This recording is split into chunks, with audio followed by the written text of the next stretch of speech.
apabila IHSG mengalami penurunan hingga lebih dari 8%. Yang bisa Anda lihat di layar ini IHSG turun mencapai 9,19% dan perdagangan langsung ditutup, saudara. Dari rilis yang dikeluarkan Bursa Efek Indonesia, di poin kedua, trading hold selama 30 menit apabila IHSG mengalami penurunan lanjutan hingga lebih dari 15%. Dan trading suspend apabila IHSG mengalami penurunan lanjutan hingga lebih dari 20% dengan ketentuan yang pertama, sampai akhir sesi perdagangan atau lebih dari satu sesi perdagangan setelah mendapat persetujuan atau perintah dari OJK.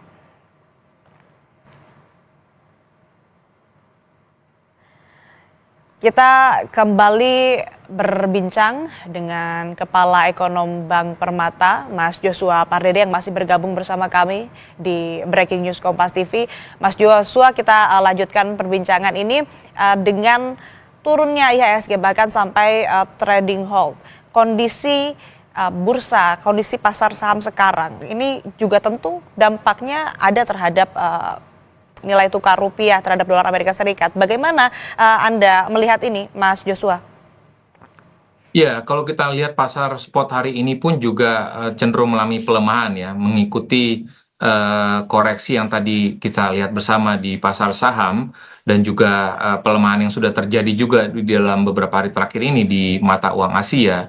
Namun seperti yang juga sudah disampaikan press release-nya oleh Bank Indonesia kemarin, di mana Bank Indonesia sudah melakukan offshore intervention ya dengan kalau kita lihat kemarin itu NDF one month ya dolar rupiah itu sempat 17.300, namun dengan offshore intervention dilakukan oleh Bank Indonesia, NDF itu kemarin sempat di bawah 17.000, sehingga harapannya kita melihat bahwa ada peluang juga bahwa untuk spot rupiah hari ini di mana memang harapannya bisa tetap terjaga di bawah 17.000 per dolarnya ya, dan dengan jadi artinya ini untuk menjaga lagi confidence level dari para investor khususnya ataupun para pelaku pasar ya, untuk menjaga stabilitas nilai tukar rupiah, karena tentunya stabilitas nilai tukar rupiah ini sangat krusial bagi pelaku ekonomi, baik itu eksportir, baik itu importir, dan juga ini sangat krusial juga bagi dampaknya kepada state budget ya, ataupun pada APBN ya, di mana kalau kita lihat asumsi nilai tukar rupiah di APBN 2025 itu di 16.000, tentunya setiap ada deviasi sekitar 100 rupiah per dolar, tentunya ini juga akan bisa mempengaruhi juga dari sisi pelebaran defisit APBN ke depannya, sehingga tentunya ini yang harus kita perhatikan bersama bahwa hari ini di pasar spotnya dibuka tetap di bawah 17.000, di kisaran 16.859. Jadi ini mengindikasikan bahwa offshore intervention dilakukan oleh Bank Indonesia kemarin berhasil meredam untuk nilai tukar spot di pembukaan pasar falas di hari ini. Tapi artinya intervensi yang dilakukan Bank Indonesia di pasar offshore ini sebagai pertanda kondisinya memang darurat begitu, Mas Joshua? Ya, tentunya kalau kita melihat dari pelemahan yang sudah terjadi di pasar Asia pada saat kita masih libur tutup, tentunya kebijakan yang diambil oleh Bank Indonesia ini ya tentunya sebagai langkah mitigasi ya. Dan itu juga sudah dilakukan oleh BI juga di hari ini dengan mengeluarkan peraturan BI nomor 2 2025 gitu ya. Artinya meskipun memang tetap terjadi pelemahan ya dibandingkan dengan rupiah kita, dibandingkan dengan sebelum penutupan libur Lebaran sekitar 1,77% ataupun hampir 300 poin, namun kami tetap melihat bahwa langkah stabilisasi yang dilakukan oleh Bank Indonesia ini untuk bisa menjaga confidence level dari pelaku pasar, dari para investor, sehingga ya tidak terjadi kepanikan yang berlebihan ya, karena harapannya negosiasi antara pemerintah Indonesia dengan pemerintah Amerika Serikat tetap berlangsung, namun juga stabilitas di pasar keuangan ini tetap terjaga dengan baik dan itu terus dilakukan oleh otoritas di pasar keuangan. Baik, Mas Joshua, kita kembali bahas lagi soal perdagangan saham hari ini yang sudah langsung trading hold, padahal baru dibuka. Nah, ini kan trading hold cuman sampai 30 menit. Gimana nih menenangkan pasar bahwa situasi ini sebetulnya tetap terkendali? Ya, tentunya tadi dalam press conference BI pun juga sudah disampaikan dengan sangat clear ya oleh direksi BI bahwa fundamental ekonomi Indonesia, saya sependapat bahwa ekonomi Indonesia masih relatif ada sisi positifnya ya. Dan juga kita perlu ingat ya bahwa exposure ekspor Indonesia langsung terhadap Amerika Serikat itu tidak lebih besar ya dibandingkan negara-negara lain. Tentunya sekalipun tadi kita dikenakan tarif 32% ya dan selain di samping itu juga dampaknya akan ada perlambatan ataupun penurunan kinerja ekspor Indonesia khususnya beberapa komoditas seperti alas kaki, lalu juga tekstil garment dan juga ada beberapa produk elektronik ya, sehingga tentunya tapi secara keseluruhan mestinya dari sisi kinerja transaksi berjalan, kinerja perdagangan kita itu masih tetap dalam kondisi yang baik ya, sehingga dan komunikasi ini yang harus terus dikomunikasikan oleh pemerintah, oleh regulator di sektor keuangan kepada para investor, pada para pelaku keuangan, pasar keuangan, sehingga tidak terjadi kepanikan yang berlebihan. Dan harapannya IHSG pun juga nanti pada saat 30 menit ini dibuka kembali tidak terjadi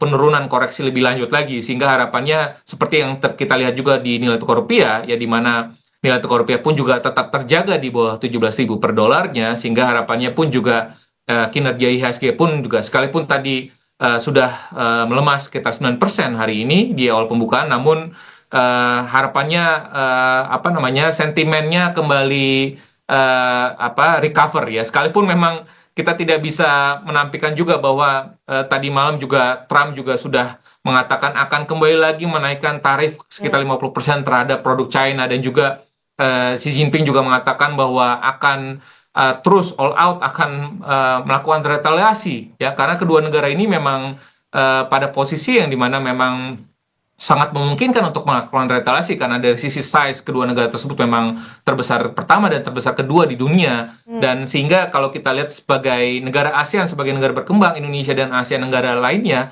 tentunya kita tetap akan melakukan negosiasi dan juga langkah-langkah diplomasi ya untuk kita bisa bernegosiasi agar tarif yang dikenakan terhadap produk ekspor Indonesia ke Amerika ini bisa diturunkan. Mas Joshua, kemudian ini kan kepanikan bisa menular ke pasar lainnya, misal ke rupiah. Lalu apa yang harus dilakukan otoritas?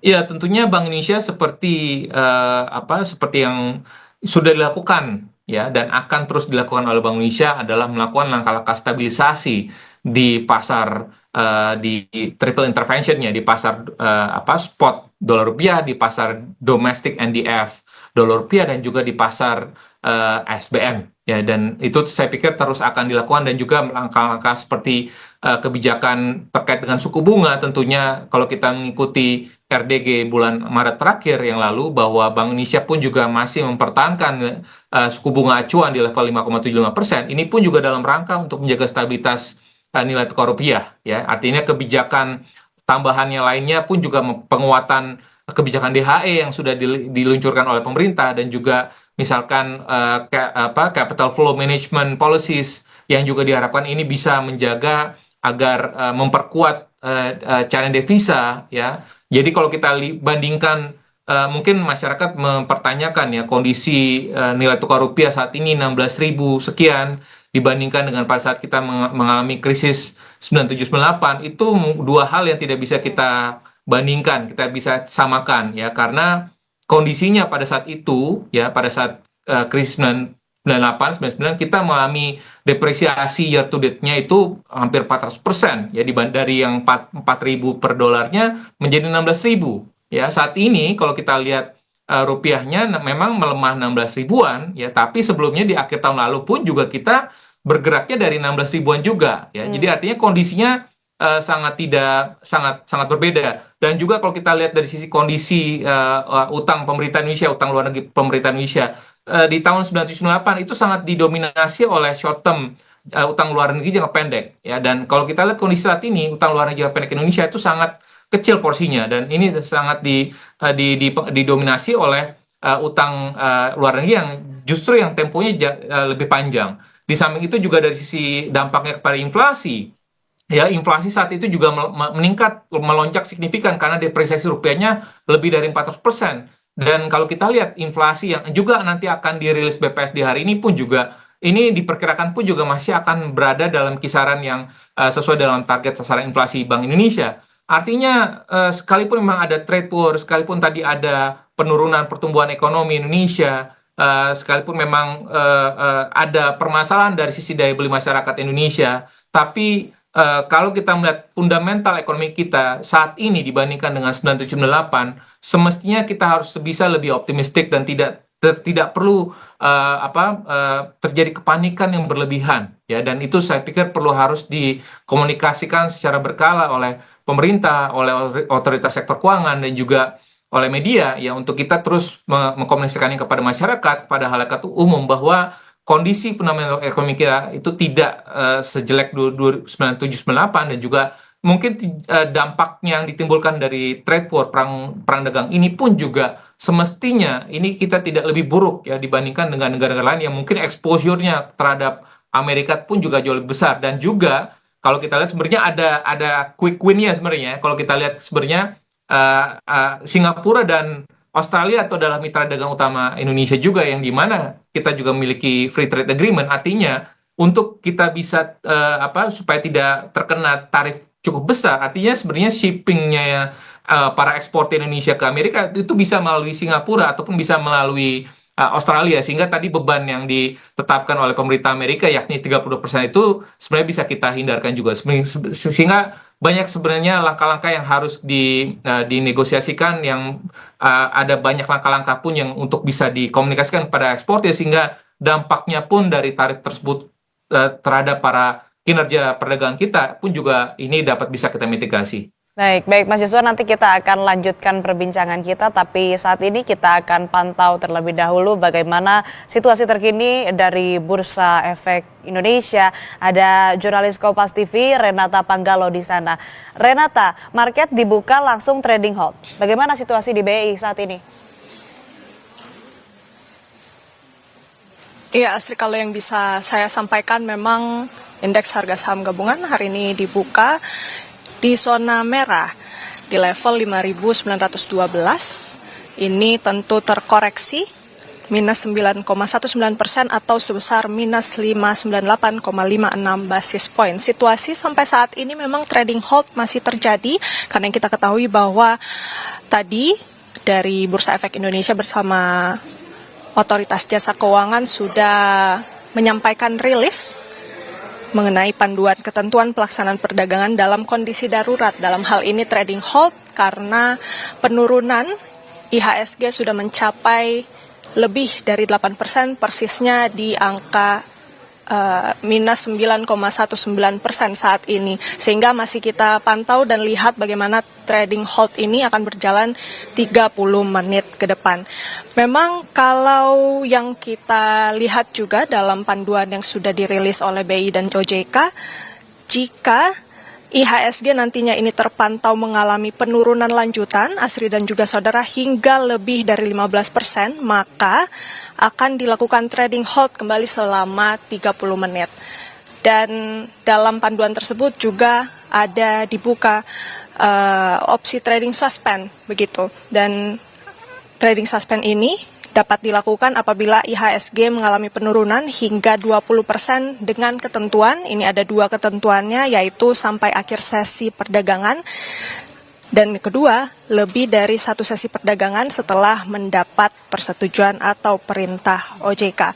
Sebelumnya dalam konferensi pers yang dilakukan oleh BI bersama dengan OJK, disampaikan bahwa penyesuaian ketentuan trading halt ini dilakukan untuk memberi ruang likuiditas yang lebih luas bagi investor dalam menentukan strategi investasi dengan mempertimbangkan informasi yang ada. Direktur Utama BEI, Iman Rahman, mengklaim penyesuaian ini dilakukan untuk mengantisipasi kondisi market yang terjadi. Bursa Efek Indonesia tidak ingin menciptakan kepanikan sehingga investor ini mempunyai waktu yang lebih luas untuk menentukan strategi investasi dari informasi yang ada usai penutupan perdagangan selama libur Lebaran kemarin. Jadi masih kita pantau sampai saat ini sudah pukul 9 lewat 20 menit, Asri dan juga saudara. 10 menit ke depan kita akan lihat bersama-sama, tetapi memang kalau yang kita udah siap kalau mau lihat dari sentimen-sentimen yang ada, yang kemudian mempengaruhi indeks harga saham gabungan pada awal pembukaan pasar pada hari ini, sentimen utamanya, Asri dan juga saudara, ini memang adalah tarif resiprokal Trump sebesar 32%, yang kalau sesuai jadwal yang disampaikan oleh Presiden Donald Trump ini akan mulai berlaku pada 9 April mendatang. Namun Asri dan juga saudara, sebenarnya berdasarkan prediksi-prediksi dari analisis juga ada beberapa sentimen lain yang mempengaruhi ini juga, seperti pelemahan komoditas utama seperti batu bara, nikel, komoditas minyak sawit mentah, kemudian juga tembaga ini turun harganya, bahkan juga ada yang anjlok. Kemudian juga adanya sinyal yang diberikan oleh The Fed bahwa adanya potensi perlambatan ekonomi dan juga inflasi di Amerika Serikat, tentunya ini juga akan mempengaruhi sentimen daripada pelaku pasar. Dan Asri dan juga saudara, kalau kita melihat begitu ya, ataupun membahas bagaimana kemudian tarif resiprokal sebesar 32% yang akan dikenakan Amerika Serikat terhadap Indonesia ini, sebenarnya kalau kita melihat penjelasan dari laman Gedung Putih, tarif timbal balik Trump ini sebenarnya dilakukan untuk menyeimbangkan kembali arus perdagangan global. Jadi kalau bisa saya sampaikan juga skenarionya nanti seperti ini. Jadi sebenarnya nanti akan ada dua tipe atau dua kategori. Yang pertama ini adalah barang yang kemudian dikenakan tarif ad valorem. Misalnya jika sepatu made in Indonesia begitu ya, ini awalnya tarif ad valoremnya sebesar 12%, maka saat nantinya tarif resiprokal 32% ini akan dilakukan, maka harganya ini ataupun tarifnya ini akan diakumulasi. Jadi 12% tambah 22%. Maksud kami 32% yang berarti 44%, dan tarif ini nantinya akan dikenakan kepada konsumen di Amerika Serikat. Jadi tarif yang akan dikenakan pada sepatu made in Indonesia misalnya, contohnya begitu ya, ini akan dikenakan 44% dan akan ditanggung oleh konsumen Amerika Serikat, dan tentu ini juga akan berdampak besar bagi para produsen sepatu begitu. Nah, yang kemudian yang menjadi pertanyaan juga Asri dan juga saudara, karena ada tipe kedua, ini adalah barang-barang yang kemudian mendapatkan fasilitas dari kategori Generalized System of Preference, maksud kami, atau GSP, yang dimana ini semula memang ditetapkan tarifnya dikenakan sebesar 0%. Apakah 3.500 item ini akan kemudian dikenakan tarif resiprokal? Kalau kita melihat prediksi dari analis begitu ya, memang kemungkinan besar akan dikenakan baseline sebesar 10%, karena ini sudah ditetapkan juga tarif universal oleh Presiden Donald Trump sebesar 10% untuk negara atau mitra dagang dari Amerika Serikat. Dan kemudian setelah tarif 10% itu kemudian nantinya akan diakumulasi juga dengan tarif resiprokal sebesar 32%. Jadi memang masih kita pantau bersama-sama, Asri dan juga saudara, waktu 9:24 menit, 6 menit ke depan, apakah masih akan trading hold, sama-sama nanti kita saksikan bagaimana di Bursa Efek Indonesia. Kembali kepada Anda, Asri. Baik, terima kasih laporan Anda jurnalis Kompas TV Renata Panggalo dan juru kamera Aufa Farid dari Bursa Efek Indonesia. Nah, saudara, kita lanjutkan perbincangan kita bersama dengan Kepala Ekonom Bank Permata Joshua Pardede. Mas Joshua, bisa dengar suara saya jelas ya, Mas? Jelas, Asri. Mas, ini kan berarti 6 menit menuju penentuan ya, bagaimana apakah nanti kalau misalkan lebih dari 15%, artinya ini akan dilanjutkan trading hold-nya begitu ya. Nah, terus Mas Joshua, ini sebelumnya otoritas ini mengeluarkan aturan buyback. Bagaimana pengaruhnya ke bursa? Mungkinkah banyak korporasi yang masuk buyback? Ya, saya pikir ini juga akan bisa membatasi koreksi untuk saham-saham yang dengan fundamental yang bagus ya. Tentunya karena dengan kebijakan itu emiten bisa melakukan buyback ya tanpa adanya dan ini bisa membatasi tadi adanya koreksi lebih cukup dalam ya, dan memang kalau kita lihat lebih secara gambaran lebih umum lagi bahwa biasanya yang bisa mendrive capital ataupun yang bisa mendrive koreksi ini kan biasanya investor asing ya, sehingga harapannya dengan buyback ini pun juga bisa meredam, karena kondisinya pun juga untuk beberapa emiten ataupun beberapa saham dengan fundamental bagus ya, mestinya dari sisi price earning-nya ini masih cukup rendah ya, sehingga tentunya ini menjadi salah satu kalau istilahnya harganya cukup diskon ya, sehingga mestinya melihat hal itu ya, tentunya investor kembali lagi mesti melihat lagi fundamental dari masing-masing emiten ataupun sahamnya, sehingga tidak bisa kita pukul rata semuanya negatif ya, karena tadi meskipun memang ada trade war, ada dampak dari perlambat penurunan harga komoditas ya, dan juga ada kebijakan dari ataupun potensi terjadinya resesi di US ya, ataupun terjadinya potensi penurunan suku bunga di US, tapi tentunya tidak semua emiten ya yang memiliki yang berdampak ya, artinya emiten-emiten yang kondisinya fundamentalnya masih baik, tentunya dengan kondisi saat ini yang terkoreksi cukup dalam, tentunya bisa dijadikan momentum sebenarnya ya, entry untuk para investor untuk bisa mengakumulasi emiten-emiten ataupun saham-saham dengan fundamental yang baik. Ya. Dulu kan ada Lehman Brothers, Mas Joshua. Apakah bom tarif Trump ini efek dominonya sama dahsyatnya?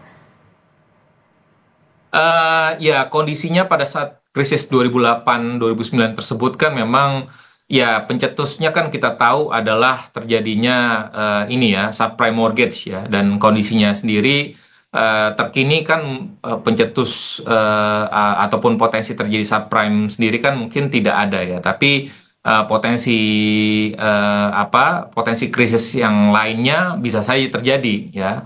Namun kan kalau kita lihat kan sejauh ini potensinya datang dari apa source-nya ya, karena kalau kita melihat dari sisi fundamental ekonomi US sendiri ya saat ini ya sepertinya sih kondisinya kalau kita melihat data inflasi dan juga data tenaga kerja US sebenarnya ya kondisinya masih cukup baik ya, artinya kondisi krisis yang terjadi di 2008-2009 itu kemungkinan mungkin pencetusnya ataupun penyebabnya tidak sama ya untuk potensi terjadi krisis ke depannya gitu ya. Artinya ya tentunya kalau kita melihat apa yang bisa menyebabkan krisis saat ini ya, yang kinerja yang mengalami bubble ya, ataupun aset price yang mengalami kenaikan harga yang cukup signifikan saat ini pun juga saya merasa belum ada aset price yang mungkin naik signifikan, kecuali mungkin harga-harga safe haven aset ya, termasuk juga emas ya, tapi itu pun juga karena ada faktor risiko yang meningkat ya di pasar keuangan global, sehingga makanya investor pun juga cenderung shifting kepada safe haven aset termasuk juga emas gitu. Sehingga saya belum melihat adanya causes ataupun pencetus untuk krisis ke depannya. Oke, Mas Joshua, ini kan kemudian Presiden Prabowo hari ini akan menemui pelaku pasar. Sebetulnya keterangan seperti apa sih yang dibutuhkan market dari Presiden? Ya tentunya yang kami harapkan adalah bahwa pemerintah ya tadi adalah terus melakukan negosiasi ya terkait dengan negosiasi diplomasi perdagangan agar tadi tarif resiprokal tersebut itu tidak sebesar itu ya, karena memang tarif yang sebenarnya yang kita terapkan kepada produk Amerika pun juga tidak sebesar itu juga sebenarnya kenyataannya. Dan juga di samping itu pun juga artinya pemerintah pun juga perlu memberikan kebijakan-kebijakan yang memang clear ya, komunikasi yang jelas terkait apapun kebijakan untuk menenangkan pasar, untuk bisa menstabilkan nilai tukar ya, untuk bisa mensupport pertumbuhan dari dalam negeri ya, karena itu yang terpenting ya, bagaimana dalam kondisi-kondisi global saat ini yang tidak sedang baik-baik saja, artinya kita perlu mempersolid domestik ekonomi kita, sehingga itulah menjadi salah satu kata kuncinya ya, artinya kebijakan pemerintah yang akan dikeluarkan ke depannya ini harus sejalan selaras sehingga tidak terjadi miskomunikasi, tidak terjadi kebijakan-kebijakan miskomunikasi ke depannya. Baik, pemerintah harus punya kebijakan yang clear yang menenangkan pasar dan tentu saja menjaga stabilitas rupiah. Terima kasih Mas Joshua Pardede, Ketua Ekonom Bank Permata telah bergabung bersama kami di Breaking News Kompas TV. Saya selalu. Terima kasih. Saudara, demikian Breaking News Kompas TV. Saya Asri Gunawan. Terima kasih. Sampai jumpa.